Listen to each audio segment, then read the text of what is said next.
පැති කීපයක් කල්පනා කරලා තිබෙනවා.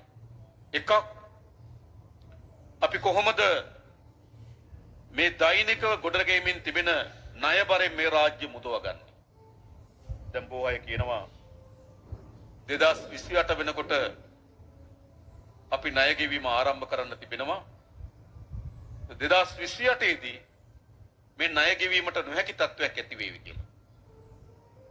ඔව් ඒක ඇත්ත. ඒගොල්ලෝ හිටියනම් මතක තබා ගන්න දැන් ඉන්නේ අපි.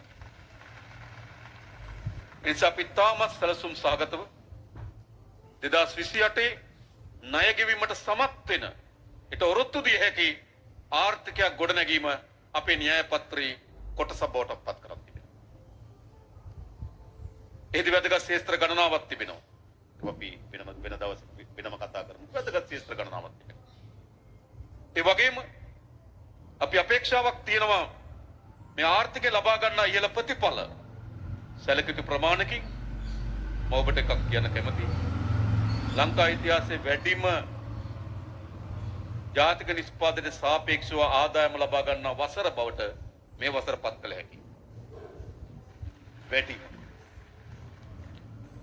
ක්‍රමානුකූලව අපේ ණය ගැනීම අඩු කරමින් අපේ ස්ව ශක්තියෙන් අපේ රාජ්‍ය ගොඩනැගීම සඳහා අවශ්‍ය වෙන අඩිතාලම සකස් කරමින් තිබෙන වැදගත් ශේත්‍ර.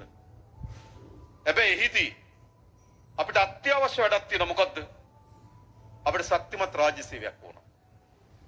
ලෝකේ දියුණු වෙච්ච හැම රටකම ඒ වැදගත්ම කාර්යභාරය අපේ රාජ්‍ය සේවයෙන් ඉටු කරලා තිබෙනවා. රාජ්‍ය සේවය විසින් ඉටු කරලා තිබෙනවා.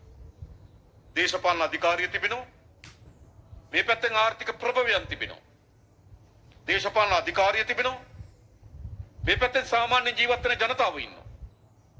මේ දේශපාලන අධිකාරියත් මේ සාමාන්‍ය ජනතාවගේ ජීවිතේ නගා සිටවීමත් දේශපාලන අධිකාරියත් ආර්ථික ප්‍රභවයන් සංවර්ධනය කිරීමත් මේ මැද තිබෙන දාමය මොකද්ද? මේ මැද තිබෙන දාමය තමයි රාජ්‍ය සේවය.